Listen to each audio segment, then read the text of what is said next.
आज इसके ऊपर हम आपको दिखाएंगे मून इफेक्ट करके। ये है हमारा एमडीएफ के ऊपर हम आपको मून इफेक्ट करके दिखाएंगे।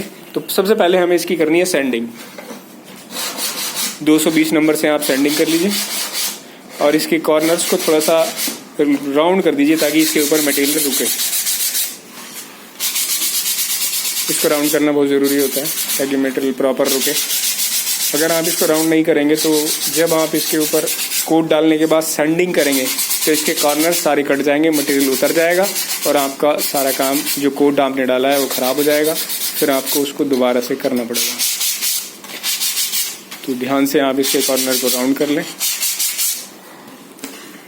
220 नंबर से। इसके ऊपर हमने सैंडिंग कर ली है। वैसे भी ये बहुत स्मूथ होता है एमडीएफ, और जब हम इसके ऊपर सैंडिंग कर लेते हैं 220 नंबर से और स्मूथ हो जाता है। अब हम इसके ऊपर लगाएंगे इपॉक्सी का रेशो आपको मैंने पहले बता रखा है, वही रेशो रहेगा। ये इपॉक्सी है, ये इसका हार्डनर है इपॉक्सी का, और ये इसका रेजिन है इपॉक्सी का। ये आइका का मटेरियल है, आप जिस कंपनी का लेना चाहें ले सकते हैं। इन दोनों को आपको बराबर मात्रा में डालना है। इसके आधा हमने ये डाला है, आधा हमने हार्डनर डालना है इसमें रेजिन में, और आधा रेडनर। मतलब 50-50% का रेशो है दोनों का। आप इसको डाल लीजिए और इसको अच्छे से मिक्स कर लीजिए। क्लियर है, मिक्स करना थोड़ा सा इजी रहता है। हमें थोड़ा सा मटेरियल लगाना है इसलिए थोड़ा सा ही निकाला है। ये जो मून इफेक्ट आप आज देखने जा रहे हैं ये बहुत ही अच्छा इफेक्ट है। होने के बाद बहुत अच्छा लगता है। बहुत से लोग शटर पे, किचन के शटर पे भी कराते हैं, वार्डरोब पे भी कराते हैं। आपको ये करते रहना चाहिए। अभी इपॉक्सी को हमने मिक्स कर लिया है। अब इस एमडीएफ के ऊपर हम इपॉक्सी लगाएंगे। हम हाथ से लगा रहे हैं। अगर आपको मशीन से लगाना है तो आपको इसमें 20% थिनर डालना पड़ेगा। हमने थिनर नहीं डाला है क्योंकि हमें इसके ऊपर हाथ से लगाना है, कपड़े से लगाना है। हम ये कपड़े से लगा रहे हैं इसके ऊपर। सबसे पहले हमने साइडें मारी, अब हम इसके ऊपर फ्रंट पे इस तरह से मार रहे हैं। आपको मारना ही इस तरह से कि थोड़ा सा मटेरियल उसके अंदर, उसके ऊपर रुके। ये बेटर तरीका होता है। इस तरह से हमने इसके ऊपर इपॉक्सी लगा लिया है। इपॉक्सी लगाने के बाद आप इसको 10-15 मिनट छोड़ दें।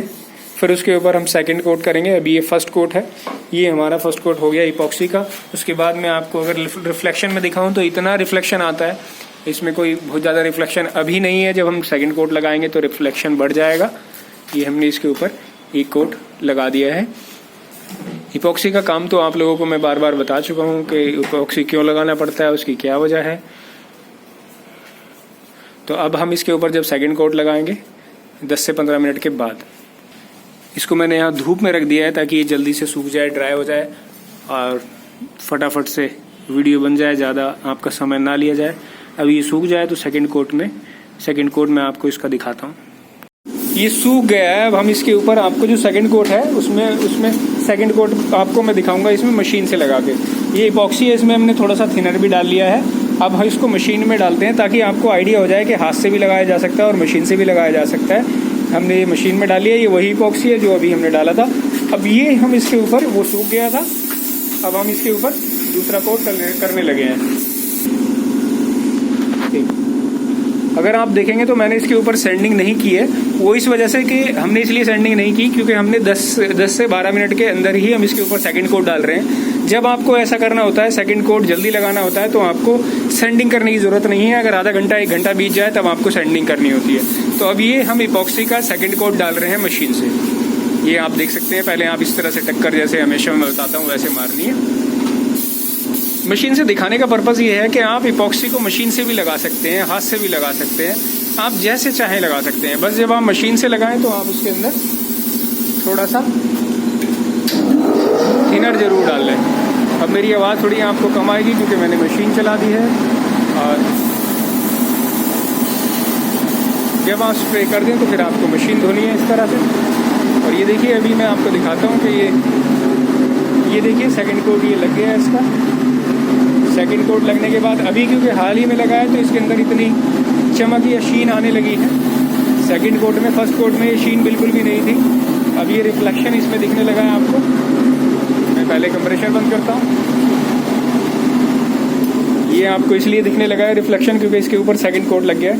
अगर जब फर्स्ट कोट लगा था तब भी मैंने आपको दिखाया था कि इसके अंदर बिल्कुल भी चमक नहीं थी, कोई भी शीन नहीं थी और कोई रिफ्लेक्शन नहीं था लाइट का। रिफ्लेक्शन है क्योंकि इसके अंदर सेकंड कोट लगा है, वो भी मशीन से लगाया है, तो मशीन से ज़्यादा अच्छा माल की जो क्वांटिटी है ऑब्जेक्ट पे आ जाती है। तो ये आपको अगर आप देखेंगे तो आपको देखने में नज़र आ रहा होगा। ये सेकंड कोट हो गया, ये सूख जाता है तो इसके ऊपर अब हम बेस कोट आपको डाल के दिखाएंगे। इसको मैं धूप में थोड़ा देर रख देता हूँ ताकि ये सूख जाए। अब ये हमारा इपॉक्सी सूख गया है, अब हम इसके ऊपर 220 नंबर से सैंडिंग कर लेते हैं। जहाँ जहाँ आपने लगाया, जैसे हमने साइडों में भी लगाया था, हम यहाँ पर भी सैंडिंग कर रहे हैं। 220 से अच्छी तरह सैंडिंग कर लें।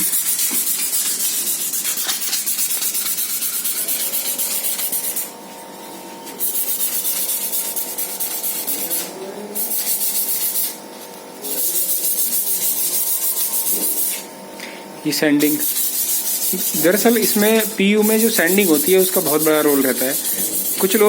कुछ पेंटर भाई कहते हैं कि वो चमक नहीं आती। तो चमक भी इसलिए नहीं आती क्योंकि आपकी जो सैंडिंग है उसमें कुछ ना कुछ कमी रह जाती है। आप जो सैंडिंग करें वो प्रॉपर करें। जो इसमें देखिए रिफ्लेक्शन था, सैंडिंग के बाद वो रिफ्लेक्शन खत्म हो गया, यानी कि चमक खत्म हो गई है।